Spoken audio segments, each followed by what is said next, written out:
मुश्किल से जो है ऊन से, क्योंकि इतना जोश था, हर गांव में लोग बाग जो है स्वागत करना चाहते थे, मगर बड़ी मुश्किल से उनसे माफी मांगते हुए हम जो है निकल के यहाँ टाइम से लेके आए हैं। मैं ज्यादा नहीं बोलना चाहता, आप सब लोगों को सब पता है कौन आपके सामने लड़ रहा है। बस सिर्फ आपसे इतना कहना चाहता हूं कि शामली से प्रसन्न चौधरी जी और भाई कैराने से नाहिद हसन और थाने भवन से मैं हूं। आपको ऐतिहासिक जीत तीनों प्रत्याशियों की, गठबंधन के प्रत्याशियों की करानी चाहिए। मुख्यमंत्री जी कहते हैं, मुख्यमंत्री जी किसानों को, सब लोगों को कहते हैं कि 80-20 में हम किसान, मजदूर, मजलूम, अति पिछड़े, दलित सब हैं। 80 में वो हैं, 20 में हम हैं। मैं सिर्फ इतना कहना चाहता हूं आपको कि जब 10 तारीख में जब 10 मार्च में जब बक्से खुले, हमारी ईवीएम की पेटियां खुले, तो 80 में गठबंधन को कर देना और 20 में उन्हें छोड़ देना। मैं ज्यादा ना बोलते हुए एक नारा आपके बीच में देना चाहता हूं और आप जिंदाबाद कहेंगे। मैं कह रहा हूं और आपको जिंदाबाद बोलना है। भाईचारा, भाईचारा, भाईचारा। धन्यवाद। जय हिंद, जय राष्ट्रीय लोकदल। वक्त हमारे बीच बहुत है। मैं सभी से क्षमा चाहते हुए युवा दिलों की धड़कन, हम सबके नेता आदरणीय जयंत चौधरी अनुरोध करूंगा, आए और अपने विचार रखें। आदरणीय जयंत चौधरी जी।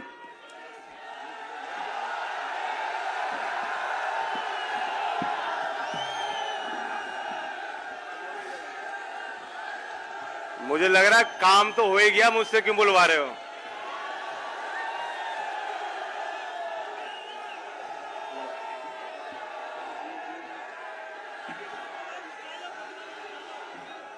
कल शायद यहां बाबा आए थे, थाना भवन आए थे, बाबा आए थे थाना भवन। पहले वो कह रहे थे 80-20 और यहां के और घटा दिया आपको। कब 90-10 है? ये 10% आप ही को घटा रहे और कोई नहीं है। बाबा की नजर में जो किसान गाजीपुर बॉर्डर मोर्चे को संभाले हुआ था वो था 20 में। जो लखीमपुर में जिन पे गाड़ी चलाई गई वो 20 में। जिसने विरोध किया भाजपा का, वो राष्ट्र विरोधी, वो 20 में। और बड़ी ताज्जुब की बात होती है कि जब समय खराब होता है तो फैसले भी गलत होते हैं। ये इतने गिर गए। बिजनौर में आपको पता लगा होगा, बिजनौर में आपके चुनाव चिन्ह पे गठबंधन के प्रत्याशी हैं डॉक्टर नीरज चौधरी। पता करा लेना क्या मामला है पूरा। डॉक्टर नीरज चौधरी हैंडपंप के चिन्ह पे वहां के बिजनौर सदर के प्रत्याशी हैं। वे चुनाव अभियान में गांव में जा रहे थे निकल के, और जैसे यहां नारेबाजी हो रही वहां नारेबाजी हुई, और उसकी जो वीडियो ऑडियो चेंज करके वायरल करके उसके खिलाफ भाजपा के लोगों ने एफआईआर दर्ज कराई कि उसके काफिले में, उसके कार्यक्रम में पाकिस्तान जिंदाबाद का नारा लगा। ये देख लो क्या नौबत आ रही है। किसान के बच्चों पे भी एनएसए लगाना चाहते हैं, और ऐसे ही हम लोग कमजोर होते चले जाएंगे। वो दिन दूर नहीं कि चौराहे पे आप लोगों की तस्वीर लगेगी, जो बुजुर्ग किसान बैठे हैं, जो चौधरी चरण सिंह अमर रहेगा नारा ले रहे हैं, आपकी फोटो लगा के सबसे बड़ा अपराधी बनाने, साबित करने में ये लोग जुट जाएंगे। इन बातों का जवाब मैं दे सकता हूं और दे भी रहा हूं, लेकिन इन बातों का जवाब आपको 10 तारीख में यहां से उनका सफाया करके देना है। 3 सीट है शामली की। मैं शामली जिले की कहूंगा, मुजफ्फरनगर वालों तो ठीक कर रहे हैं, और बाबा ने कहा कि शामली और मुजफ्फरनगर उनकी नजर में ये ज्यादा गर्म है। उनकी गर्मी निकालनी है, आपकी गर्मी निकालनी है। सीधी सीधी आपको धमकी दी है बाबा ने। वैसे भारत आजाद है, लोकतंत्र है, और उनका हक बनता है वो अपने पार्टी के लिए वोट तो मांग ही सकते हैं। मुख्यमंत्री अब उनका कार्यकाल खत्म हो गया, लेकिन अपने पार्टी का प्रचार तो करेंगे। यहां भी आए, यहां भी वोट मांगी, लेकिन मैं आपको बताना चाहता हूं, उन्हें कोई इन दोनों जिलों से कोई उम्मीद रखनी नहीं चाहिए, क्योंकि इनको तो हम 20% में दिखते हैं, हमारी गर्मी निकालना चाह रहे। और कल यहां आके क्या कर रहे हैं, कह रहे हैं कि 2 लड़के हैं और दंगा कराएंगे। मैं चौधरी चरण सिंह का नाती हूं, क्या कोई मान सकता है कि मैं कभी दंगा भड़काऊंगा? चौधरी चरण सिंह जी ने 1970 में गुंडा एक्ट बनाया था। बाबा कहते हैं सारे गुंडे भगा दिए। मैं पूछना चाहता हूं योगी जी, मैंने कौन सा अपराध किया था, कौन सा गुनाह किया था कि हाथरस के उस परिवार से जब मैं मिलने जा रहा था तो मुझ पे भी लाठी चलाई?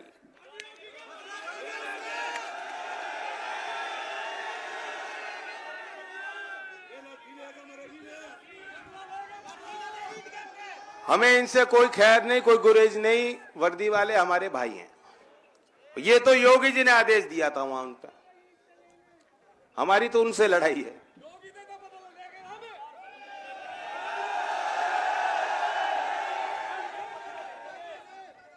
हम सख्त शासन देंगे।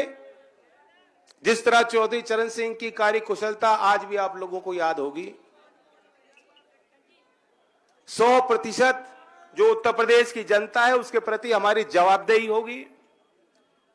और यह बात मैं कह सकता हूं कि पश्चिमी उत्तर प्रदेश, जिसमें लोगों में कोई कमी नहीं, दुआब का क्षेत्र है, बहुत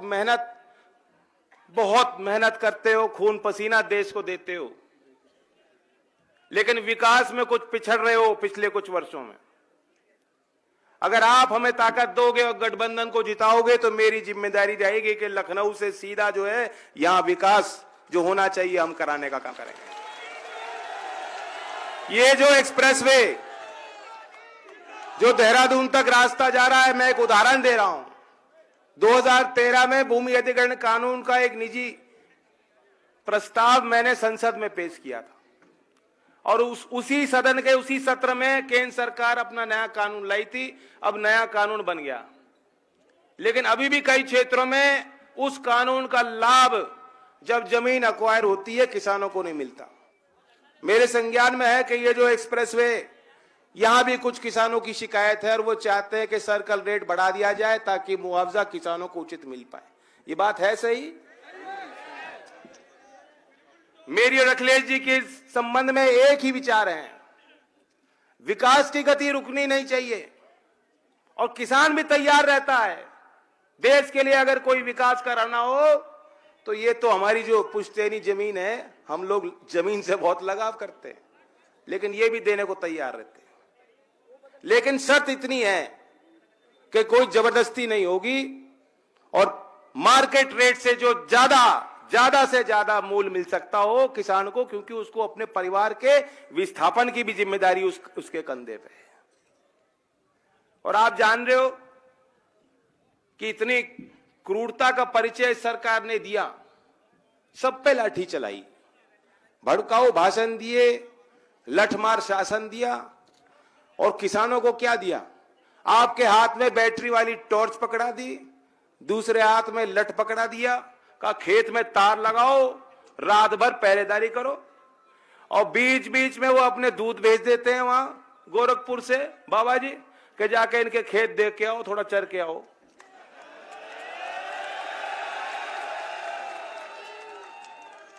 इसी क्षेत्र से मंत्री जी हैं। आपने देखा 5 साल में उनके चेहरे पे बड़ी रौनक खिली रही, लाल गाल हो गए उनके लाल। और जो हमारी गर्मी उतारना चाह रहे हैं उनको सर्दी में पसीना आ रहा है खूब।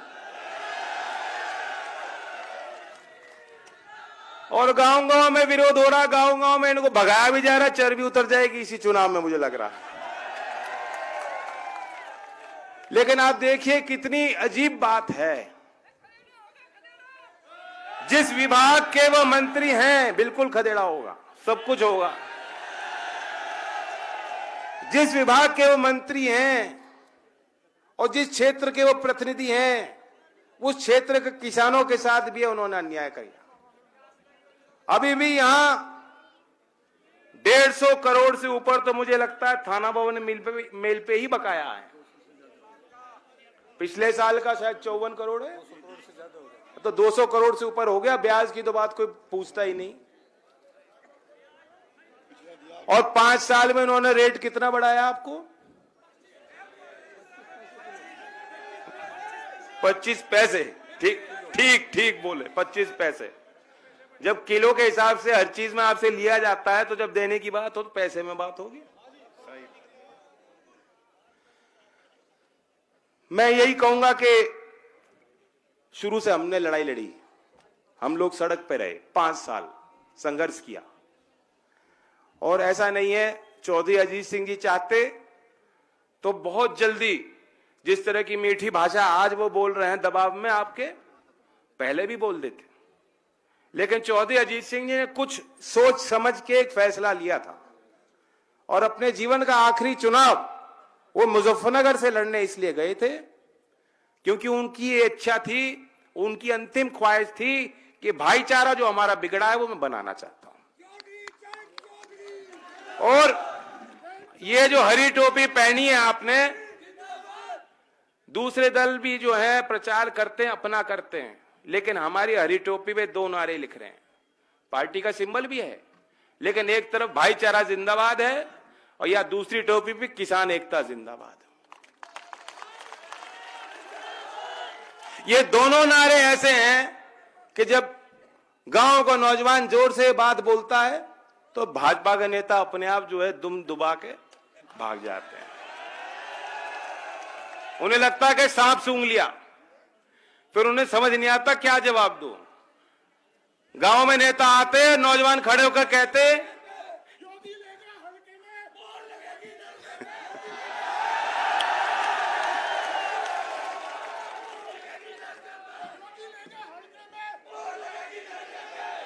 तो जहां तक गन्ने की बात है, लाभकारी मूल्य किसानों को मिले।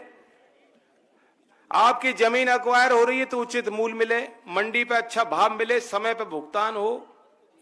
और ये जो नौजवान है जो इतने जोश और उत्साह के साथ इस कारवां में लगातार जुड़ रहे हैं और ताकत दे रहे हैं, कुछ ना कुछ इन्हें विश्वास दिख रहा है कि जब मैं और अखिलेश जी मिलके मेज पे बैठ के काम करेंगे, कलम का प्रयोग होगा, तो उसका सीधा लाभ यहां शामली जिले के और मुजफ्फरनगर जिले के नौजवानों को मिलेगा।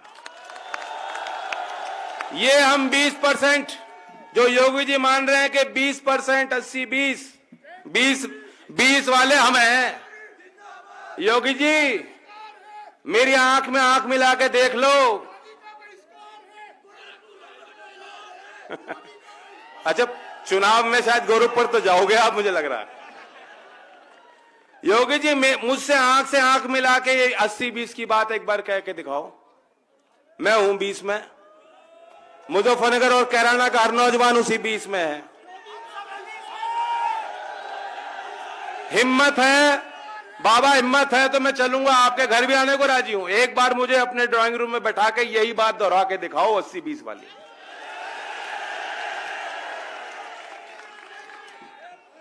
ये जो 20 है,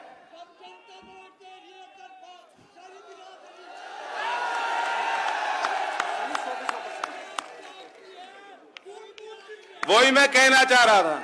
ये जो 20 नहीं है, ये 20 नहीं है, ये 100 तक पहुंचाना है। ये 20 को 100 तक पहुंचाना है। और जिन लोगों ने हिम्मत की है कि यहां आके इसी जमीन पर आपको धमकी देके जा रहे हैं कि गर्मी निकाल दूंगा,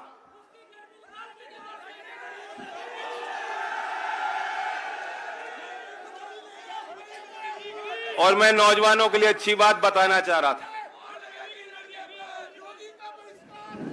सुन लो सुन लो सुन लो सुन लो।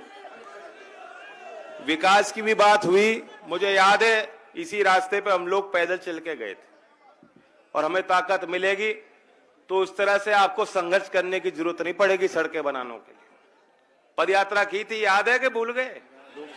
उस दिन बारिश हो रही थी, कीचड़ था, खूब कूद कूद के निकल के जा रहे थे हम। 2013 या 14 की बात है। लेकिन अब सड़क बनाने के लिए आपको इतना संघर्ष नहीं करना पड़ेगा। तो विकास तो जानते ही हो आप, पूरे प्रदेश की सरकार उसके मुख्य बिंदु में ये क्षेत्र रहेगा। लेकिन मैं नौजवानों के लिए खास बात बताना चाह रहा हूं कि कल माठ क्षेत्र में एक संयुक्त हमारी रैली थी और उसमें घोषणा हुई है। हमने अपने लोक संकल्प पत्र में भी इसको जोड़ा था। लोक संकल्प 2022 में प्रमुखता से इस बात को लिखा था कि नौजवानों को नौकरी हमें दिलानी है। वो कैसे मिलेगी? भर्ती समय पे हो नहीं रही, भर्ती की प्रक्रिया इतनी खराब है, इतनी जटिल है, उसमें इतना भ्रष्टाचार है। उसकी भी जांच पड़ताल होगी तो पता लगेगा। ये जो लोग कहते हैं हम लोग ईमानदार है, चूंकि हमारा परिवार नहीं, ना आगे ना पीछे, सबसे भ्रष्ट यही लोग निकलेंगे, यही लोग पाए जाएंगे अगर जांच हुई तो। क्योंकि परिवार वाले लोग ईमानदार होते हैं। ये मेरा परिवार है और जब तक ये परिवार मेरे क्षेत्र का किसान और मजदूर और गरीब ईमानदार रहेंगे तो मैं भी ईमानदार रहूंगा। मैं ऐसे पलट नहीं सकता, कितना ही दबाव डाल लो।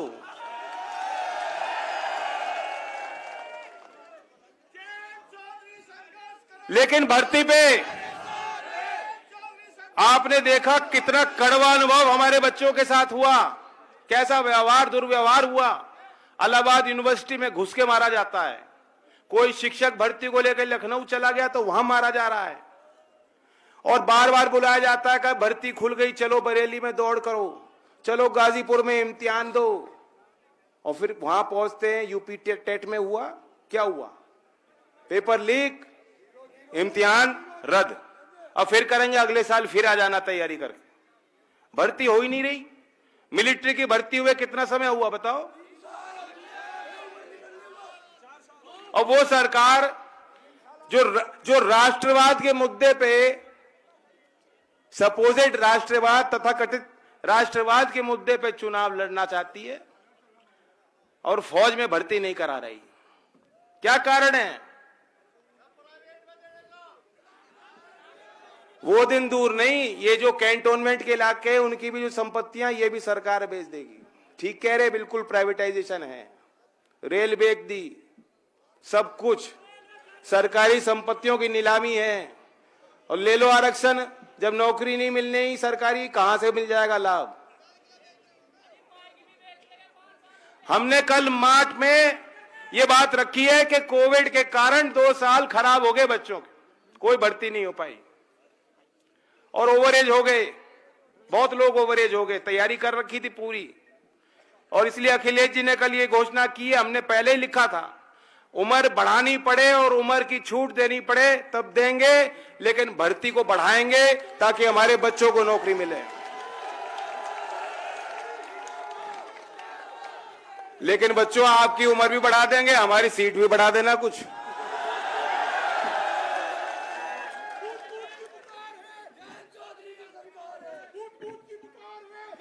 अब मैं अशरफ जी के बारे में 2 शब्द कहना चाहता हूं।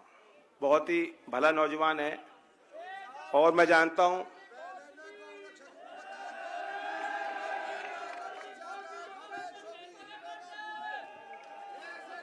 और दूध का कोई भाव नहीं बच रहा, दूध का भाव नहीं बच रहा। हमने अपने घोषणा पत्र में बात रखी है कि कोई ना कोई दूसरे राज्यों में व्यवस्था है, अनुदान मिलता है। जो दूध उत्पादक किसान हैं उनको सीधा अनुदान सरकार दे सकती है, ये व्यवस्था हम बना सकते हैं। हमने अपने लोक संकल्प 2022 में बात लिखी है, आप पढ़ लें उसको। गाय की बात करते हैं, घर में तो कुत्ते पाल रखे, गाय तो पालते नहीं ना। तो इसलिए मैं अशरफ के बारे में कहना चाहता हूं, अशरफ भला व्यक्ति है। इस परिवार का अपना एक परिचय है पुराना। चौधरी चरण सिंह जी के साथ इस परिवार ने हमेशा काम किया और बहुत लोग इस सीट पे टिकट मांग रहे थे, दावेदारी बहुत लोगों की थी और अपनी अपनी बात को छोड़ करके कुर्बानी की भावना से एक बड़ी तस्वीर बनाने के लिए, चौधरी चरण सिंह की विरासत को ताकत देने के लिए, एक सामाजिक समीकरण खड़ा करने के लिए सब लोग मिलकर आज अशरफ को चुनाव लड़ा रहे हैं। मैं आभार व्यक्त करता हूं गठबंधन के सभी कार्यकर्ताओं को और मैं उम्मीद करता हूं कि इस अच्छे व्यक्ति को, अशरफ को, देखो गाल भी ऐसे हैं इनके, हिमाचली सेव लगता है। मैं इस साइड आ जाऊं जी, और अपना प्रसन्न भी है, इधर आ जाओ। और कैराने से भी समाजवादी पार्टी के सिंबल से चुनाव लड़ रहे हैं। तीनों सीट मुझे चाहिए। इतना मेरा अधिकार आप पे बनता है, मेरा इतना अधिकार आप पे बनता है। धन्यवाद। जय हिंद, जय भारत।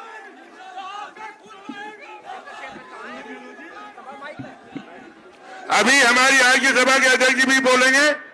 1 मिनट में आपसे ये नोट करूंगा कि जयंत चौधरी यहां से अपने 4 कार्यक्रम और लगे हुए उनमें जाएंगे। यहाँ जो हमारे युवा नौजवान आ गए हैं, ये कोई रास्ते में बाधा उत्पन्न न करें। वो गाड़ी में अपने आप बैठे और कोई भी गाड़ी उनके साथ पीछे यहां से आगे न जाए। सम्मानित मंच।